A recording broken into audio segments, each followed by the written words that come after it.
Depuis 2014, le musée Art Ludique émerveille régulièrement ses visiteurs avec des expositions très fournies, en allant dénicher à chaque fois des centaines de merveilles directement chez les créateurs. Par le passé, le musée nous a plongé au cœur des univers du studio Ghibli avec une exposition sur le travail du layout, nous a présenté les personnages en stop motion du studio Aardman ou encore ceux de Blue Sky Studio, les créateurs de l'Âge de glace. Sa première grande exposition fut consacrée aux super-héros de Marvel, la maison des idées. Les films liés aux Avengers et consorts continuent d'ailleurs d'arriver régulièrement sur les grands écrans. Mais il n'y a pas que Marvel dans la vie. Éternel concurrent du grand M, DC Comics a su aussi modeler une bonne partie de l'imaginaire populaire américain avec Superman, Batman ou encore Wonder Woman, pour ne citer que leurs 3 héros les plus connus. Encore une fois, le musée a réussi à se procurer de nombreuses pièces uniques et impressionnantes, dont des dessins originaux de création de nombreux artistes ou encore des costumes et accessoires utilisés dans les films tirés de ces comics. Jean-Jacques Launier, fondateur du musée et commissaire de l'exposition, nous guide un peu dans le voyage qu'il propose aujourd'hui et qui commence de manière magistrale. Voilà, on est au tout début de l'exposition L'Art de DC, l'aube des super-héros, et on a des premières couvertures qui sont intéressantes. DC, ça veut dire Detective Comics, évidemment, tout le monde ne le sait pas, donc on a commencé l'expo par ça, et on a une planche de 1939. Detective Comics, c'était évidemment des petits magazines de bande dessinée, et comme son nom l'indique, c'était des séries policières. Donc on a 2 planches historiques qui montrent comment c'était avant l'arrivée des super-héros, puisqu'après ça a totalement renouvelé le genre. Le succès de Superman a été tel qu'ils ont vendu 1 million d'exemplaires en 3 mois, et on a évidemment des accessoires et des costumes mythiques. Ici on a notamment les 2 costumes portés, les vrais costumes portés par Christopher Reeve pour les films Superman. Superman, c'est le premier des super-héros, mais le film Superman de Richard Donner, c'est aussi d'une certaine façon le premier grand film de l'histoire du cinéma de super-héros, et c'est lui qui a un peu ouvert la voie. Donc on a non seulement les costumes, mais on a les storyboards, les costumes des effets spéciaux sont là. Et en fait, voilà le costume de Superman et de Lois Lane quand il l'emmène voler dans le ciel. Et c'est assez amusant. La technologie a évolué, mais c'est assez amusant de voir que c'est des petites poupées qui faisaient voler dans le ciel. L'exposition regorge ainsi de détails plus délicieux les uns que les autres, avec de nombreuses pièces uniques et inaccessibles pour le commun des mortels.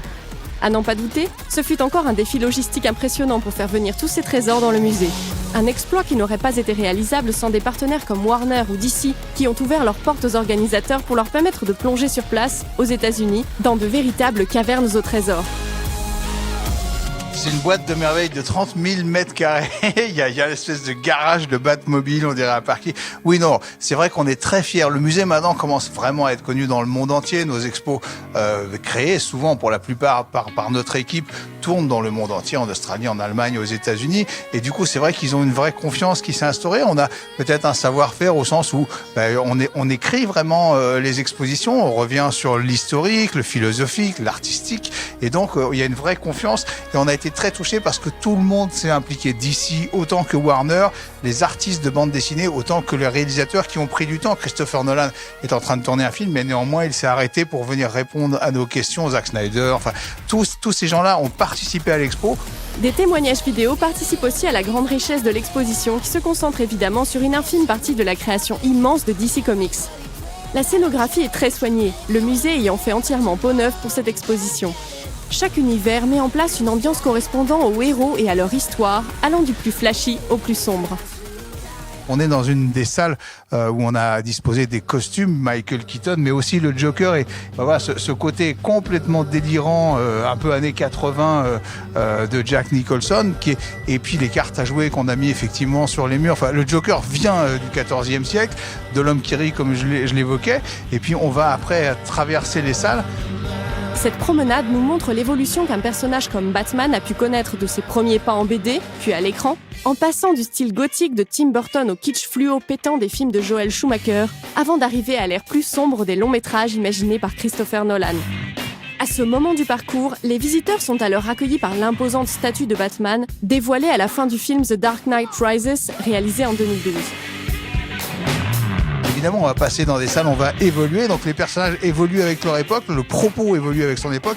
Et bien sûr, celui de Nolan, là pour le coup, est vraiment contemporain, est vraiment plus noir. Et là, on a travaillé aussi avec Nolan lui-même, avec les designers, avec les costumiers du film, qui nous expliquaient que par exemple, la costumière qui est une prestigieuse costumière oscarisée nous expliquait quand elle a réfléchi au costume du Joker. Alors elle n'est pas du tout partie du comics ni des cartes à jouer du XIVe siècle. Elle s'est dit mais qui a les cheveux verts de façon réaliste en ce moment chez nous, qui porte des costumes mauves, des trucs totalement barrés, c'est les rockstars. Et donc elle s'est inspirée de Keith Richards, elle s'est inspirée de Sid Vicious, elle s'est inspirée de Kiss aussi sur les maquillages.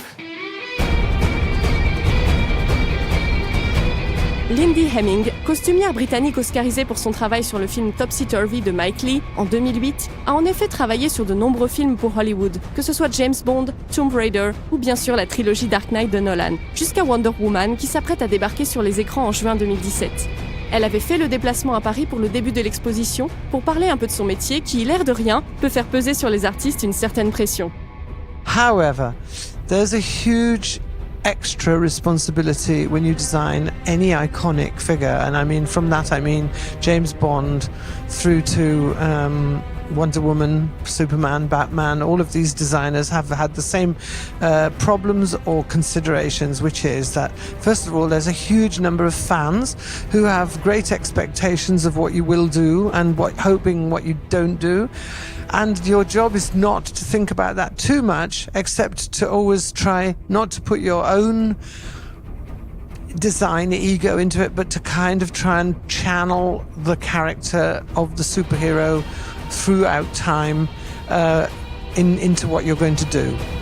La costumière a pu nous livrer de nombreux détails intéressants sur un métier qui mérite qu'on y revienne plus longuement ultérieurement. Avec l'art de DC, l'aube des super-héros, Art Ludique monte encore une exposition impressionnante dans laquelle on peut facilement rester de longues heures à admirer les œuvres présentées et à découvrir en même temps les dessous des films qui ont marqué des générations de spectateurs.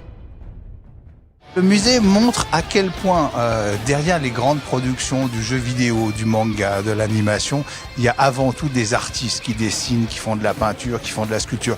Donc que l'on passe d'un continent à l'autre, que l'on passe d'un médium à l'autre, notre propos est de montrer que ces gens-là sont les plus grands artistes contemporains et que ce sont leurs œuvres qui vont rester de notre époque et de notre siècle. Et le genre de super-héros, qui est un genre qui a été créé au 19e siècle, au 12e siècle a été créé le genre de la chevalerie, les chevaliers de la table ronde. Là, deux jeunes adolescents ont créé un genre qui va rester, qui a influencé tout le monde, qui a influencé la mode, le design, le pop art, le street art, la télévision et le cinéma. Et donc, effectivement, c'était pour nous intéressant parce que c'est de l'art ludique et on s'aperçoit que l'art ludique, c'est sans doute un des arts les plus importants de notre époque.